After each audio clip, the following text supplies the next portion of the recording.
The CEO of NVIDIA also spoke about this on several recent conferences where we will see this AI development going to the physical world where robots are going to improve and automate a lot of what is today inefficient and manual. And what we think is that it's all going to dial back to who will have access to the sites, who will own this application layer, right? Who will be the go-to robotics company for heavy industry. On this week's show, lifting construction to new heights with Artem Kuchukov from Kewazo.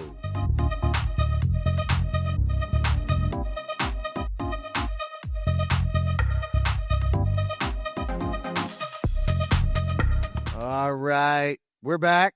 Tannis. It's been a while since we've seen you in the office up north. How you doing? It's been a while. I am good. It is hockey playoff season, so that might be why you haven't seen me in a while. My team is the Edmonton Oilers, and they made it to round 2, so life is good right now.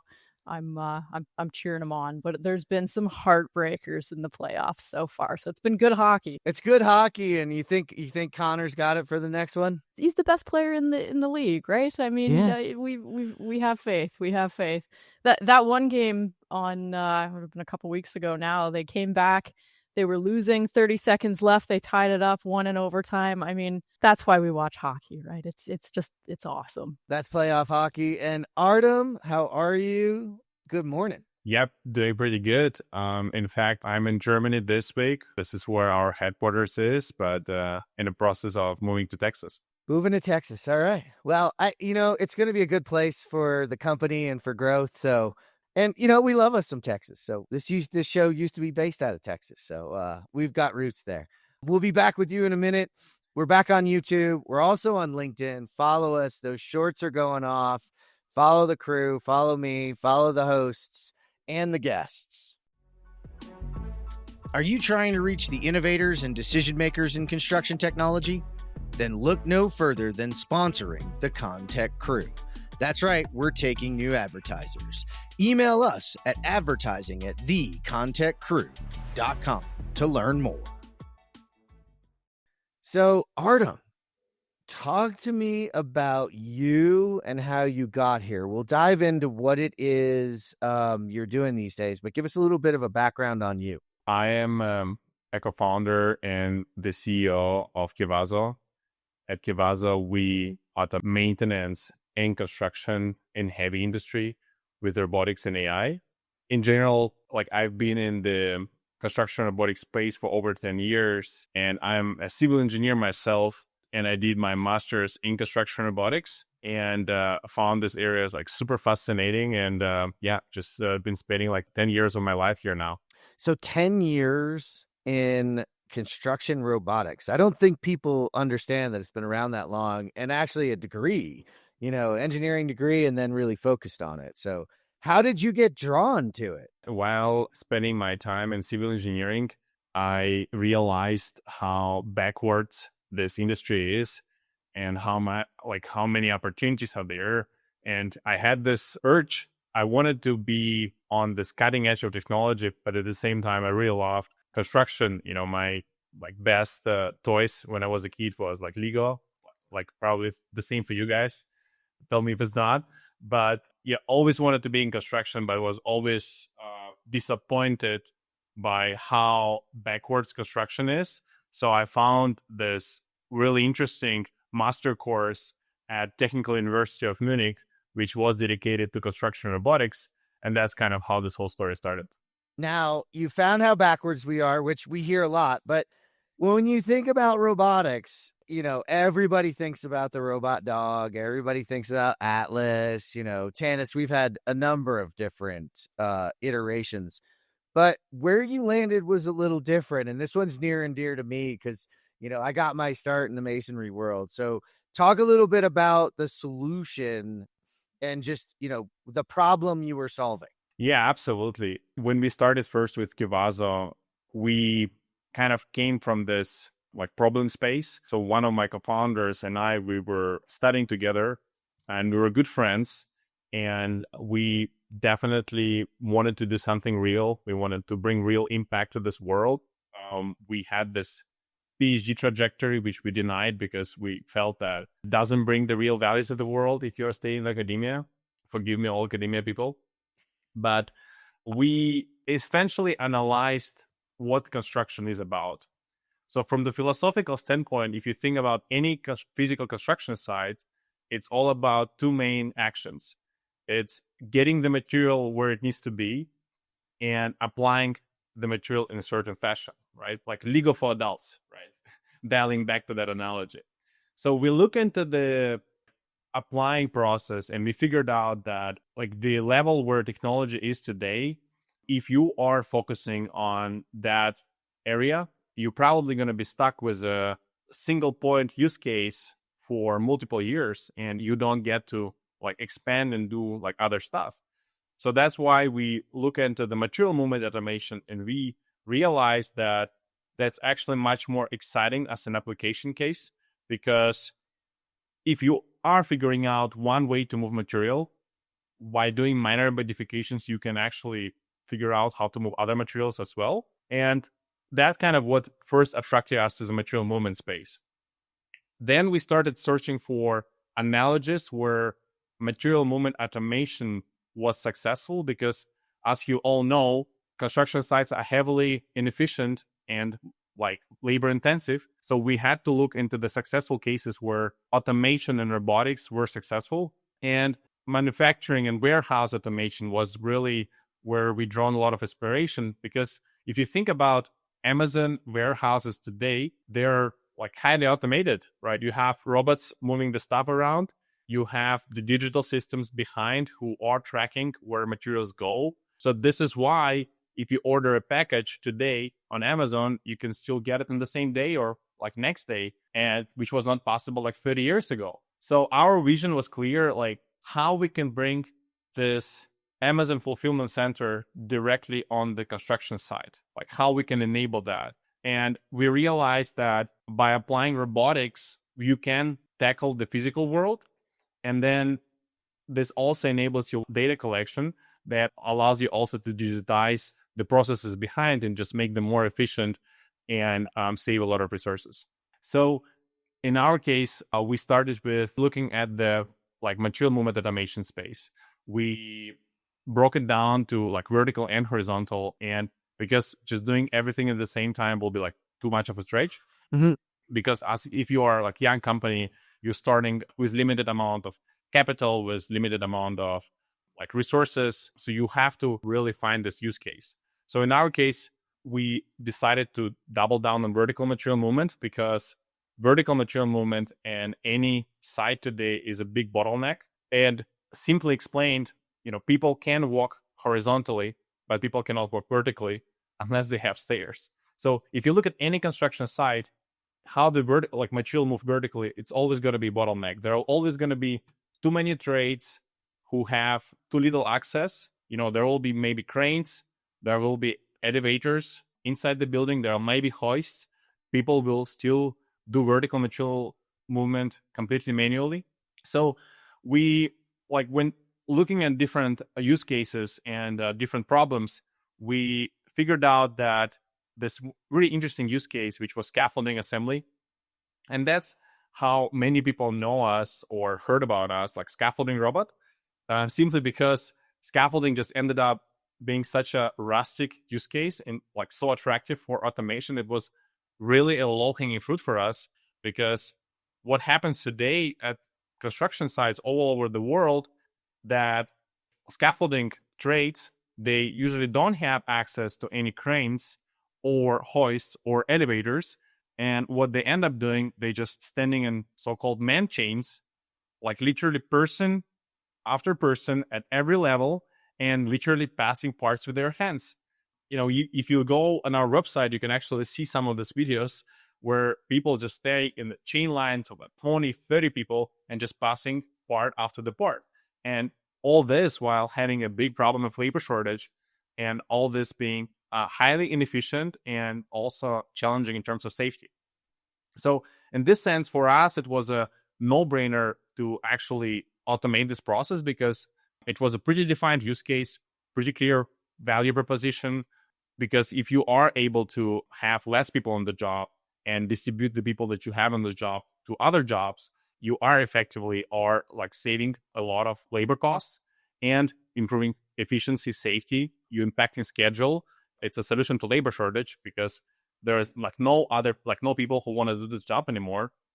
So for us, it was a no-brainer when we started entering this area and like entering the scaffolding world. It's a great use case, and that's why it connects, and that's why I wanted Tannis to be here too, because classically you think of hoist, you think of crane operation, which is, Tannis's background. And for me, I worked at a masonry contractor who did a lot of scaffolding work, obviously, because in the masonry trade, you're putting up the new skins on the outside, or you're fixing things that have gone wrong. And watching those people build is scary. And watching the passing of equipment, and people are like, oh, it's scaffolding pieces. They gain speed and can gain and cause real damage to the people doing it, the people around. And it really is like a dangerous process. And in the end, too, it takes a crazy person. It really does. So, I thought it was interesting that you landed on erecting scaffolding using the robot. So that's in essence what you're doing, is that handing is now going up as you erect the scaffolding through the robot. And then once erected, then that's actually delivering materials next, isn't it?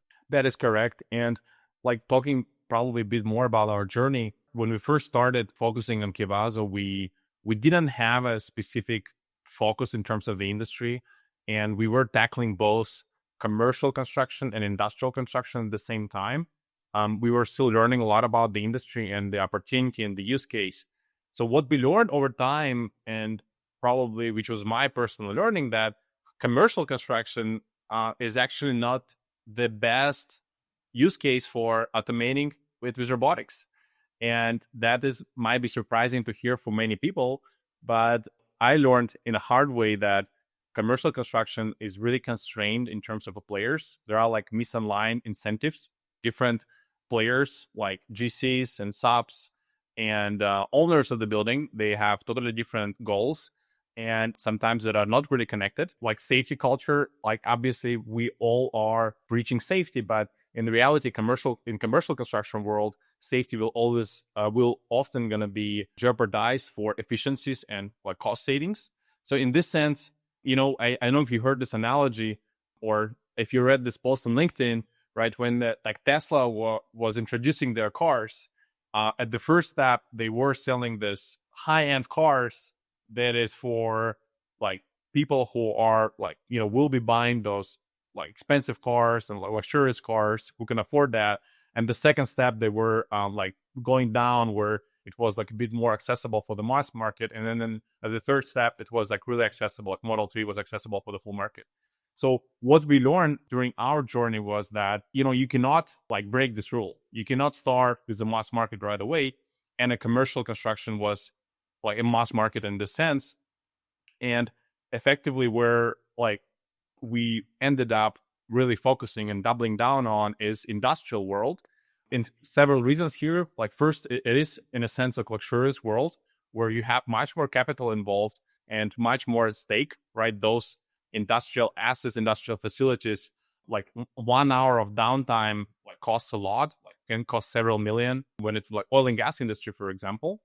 This is number one. Number two is there is like a lot of alignment between owners, GCs, and subcontractors, and owners quite often really involved and drive a lot of change and adoption of technologies in the industry. And point number three is that at the end of the day, safety is a really big topic in the industrial world.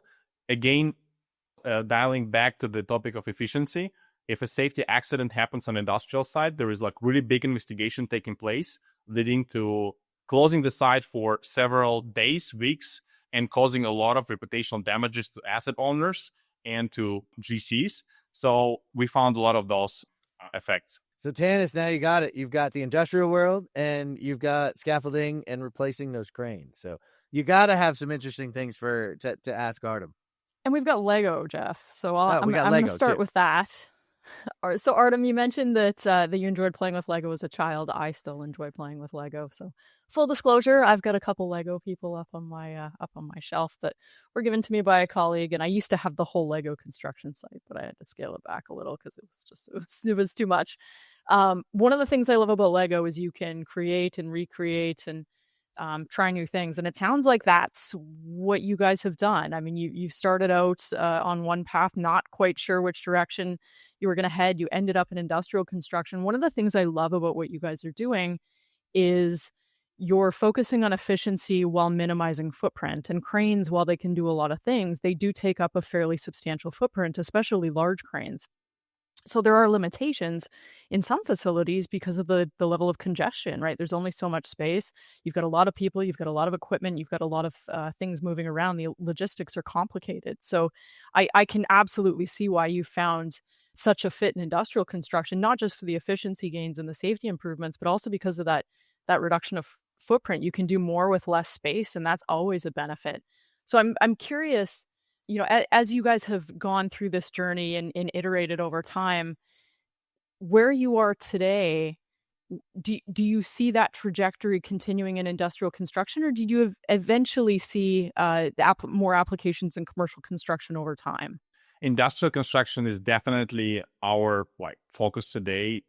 In fact, in heavy industry spends 2 trillion a year for maintenance and construction.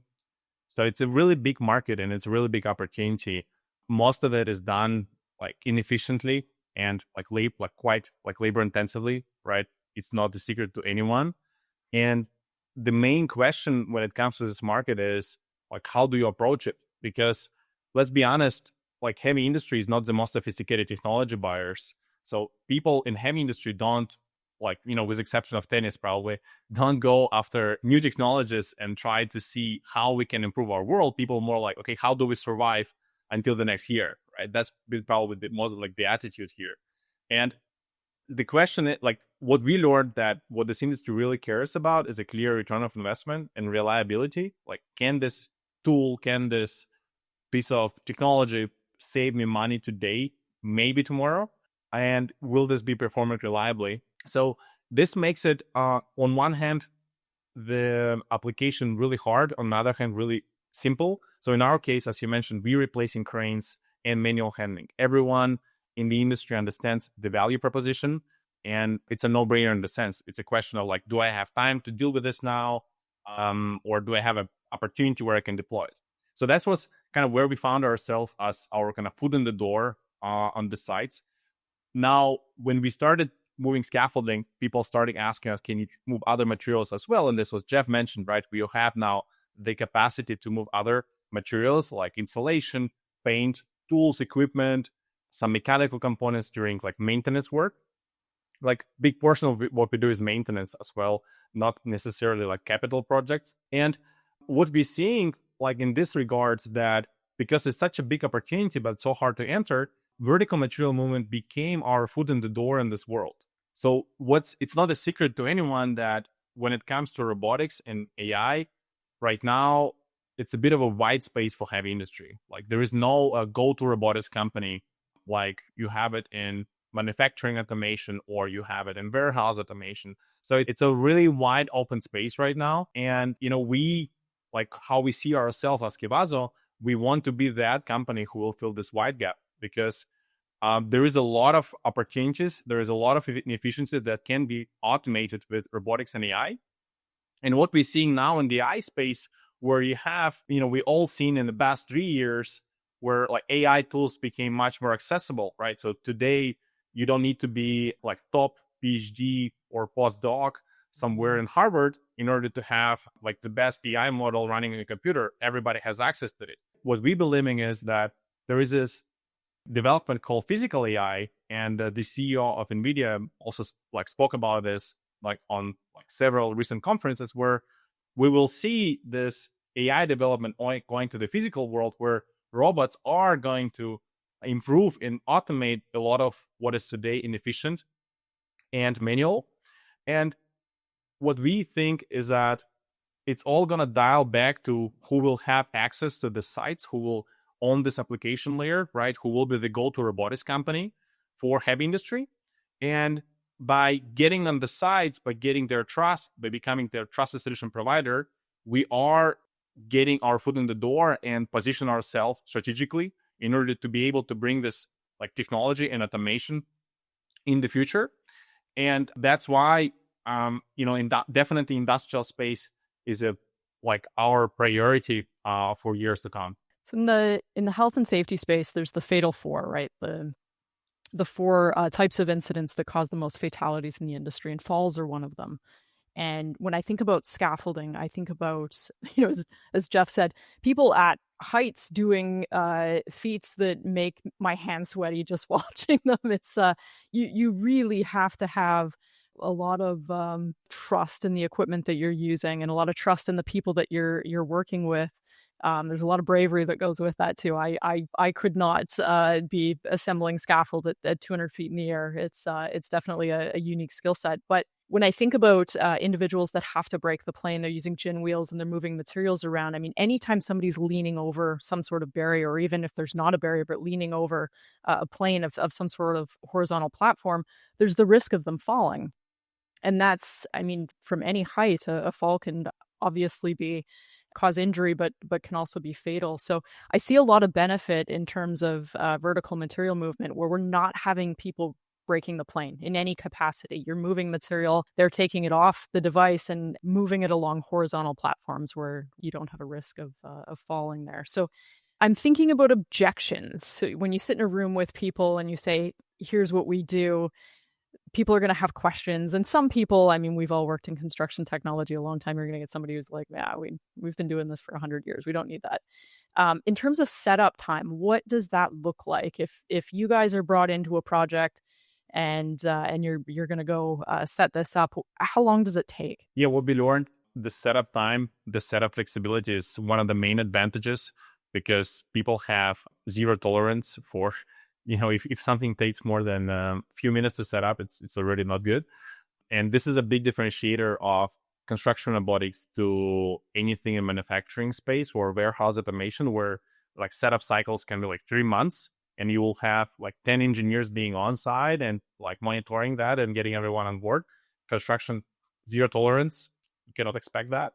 So setup flexibility is one of our biggest advantages. In fact, when people ask us, so what's the difference of your solution to anything else on the market, like traditional hoists? My answer is usually the difference is the same as between a laptop and a stationary computer, in a sense of when you travel from Vancouver to Texas, you are not taking your personal computer with you, but you're taking your laptop because it's just battery powered.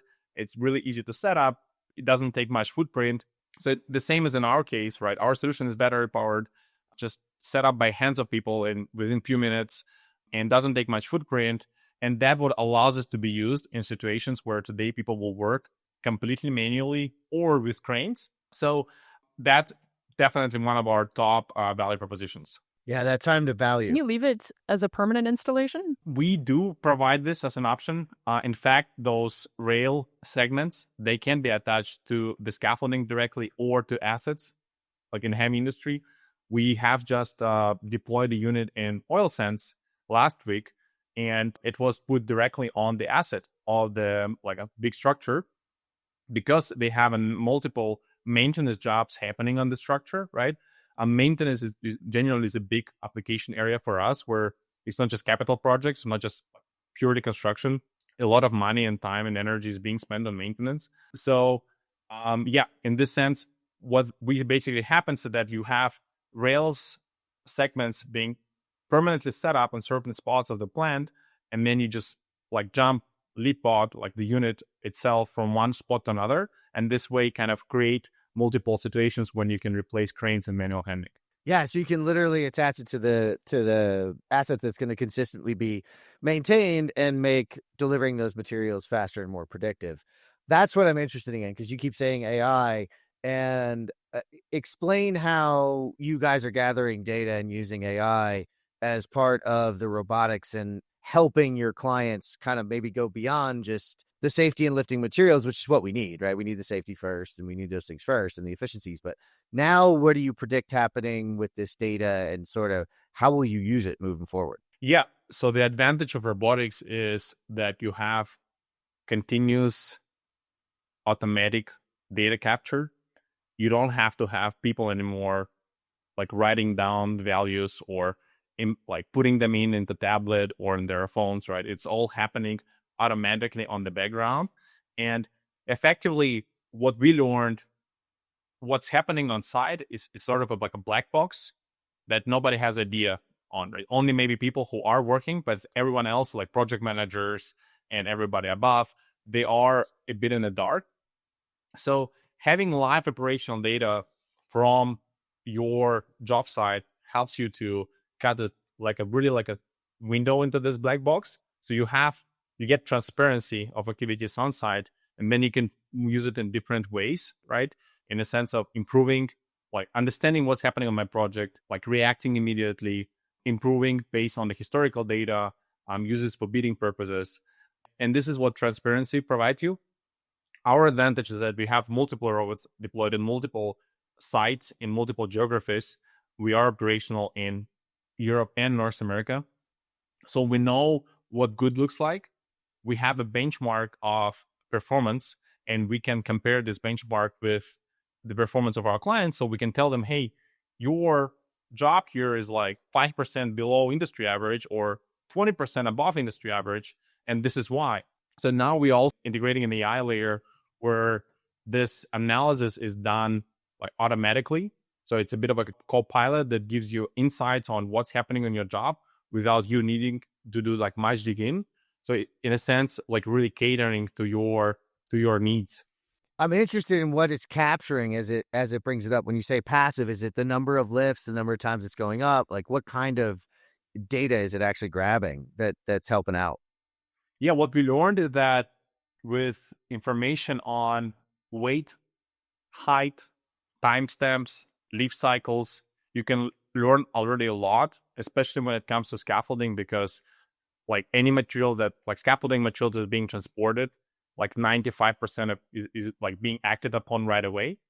But when it comes to other trades, like for example, insulation or electrical, it's also kind of dials back to the idea of material flow, where material flow is really powerful KPI that gives you a lot of understanding on what's happening in your job site. My analogy here is usually is like when you go to a doctor and like something is like going on with your body, like the doctor is probably not going to put you on the most expensive like MRI machine in order to just cure the headache, right? They're probably going to take your blood test first, and by using the blood test they will figure out a lot what's going on in your body, and then based on that will prescribe the next steps, right? So what's happening usually today is as soon as something is wrong, we are either doing nothing or we're doing the most expensive MRI that's out there without doing these intermediate steps. So really like capturing the data on what's happening with your material flow has a lot of this low cost and high impact opportunity. Yeah, it's a powerful piece just to understand the flow, right? And the delivering materials, idle hands, especially given a world where we don't have time for people not to be working, right? Because we don't have enough people, not because we don't have time for it. It's just that we don't have the people. So it's kind of interesting that just that layer of flow, and we've seen this in, crane usage, right? We know of Versatile that's out there that you attach to the crane to understand the flow. And it's not measuring. I mean, it's using a little bit, I think, computer vision, but a lot of it is just the flow, how many picks, how often it's happening, and understanding how many other people you have on that site. You compare those two things and you have pretty much a good idea of what you're doing. So you're kind of doing the same thing, but from a different methodology. Yeah, in fact, we were yesterday on a CI workshop together with Versatile and speaking about efficient material movement. So material movement, it's really funny. It's one of the it seems like one of the simplest things, but I talk to people about it all the time. It's like, anything you're touching more than one or two times is costly, and how many times are we moving things around inefficiently, to give us space, right? Because we just don't have it. So this is the interesting thing, is you're taking up in solving both those problems at the same time. Tannis, I'm wondering, you got any final questions for Artem before we let him go? Well, I noted that you mentioned the oil sands, which is where I got my start in the industry. So yes, Northern Alberta. some extreme temperatures up there. How do things function when the temperatures drop and become really, really cold? Any issues with cold or hot weather? No, excellent question. Reliability is definitely one of the top values and like top things that people are watching after. And that's one of the biggest challenges for robotics, because you have every time like more sophisticated the system is, more software and sensors you have in it, more it's prone to be broken or something happening to this. So for us, it took 3 years to actually get our robots to perform at the reliable level. So we launched our product in 2021 on the market. So we have our robots for 4+ years operational. And it's only in 2023 when we actually got them to work at the reliable level. So today we thankfully figured out how to make it work without problems in really extreme weathers like Texas. We have robots in Mexico right now, but also on the other hand, oil sands. So there are definitely a lot of challenges around this, but at the end of the day, it requires time, and we spend our time wisely on that sense. Yeah, you know how that northern weather can get, and then the southern weather, so you got to get them both. And that's kind of seems where we go with industrial facilities. It's not necessarily in the easiest of places or the most temperate of places. So it's great to hear. Artem, where can give us an idea of maybe where people can go learn more about you? And we're gonna hope to kind of drag him into the commercial world kicking and screaming, but it does take the alignment. I thought that was interesting. It's something that's why I wanted to bring you over, because it consistently is highlighted to me that the commercial space and the commercial industry has misaligned incentives, doesn't align with innovation, change, and robotics. And people keep thinking that it doesn't exist. And I'm like, no, it's that we're not aligned. There's lots of things we can do, but robots and AI and others are not going to fix our alignment problems. That's up to us. So where can people go learn a little bit more? And maybe what's a prediction for you guys for the next 5 years? Yeah, our website is a great source, like LinkedIn page. We try to be up to date there, post our latest and greatest.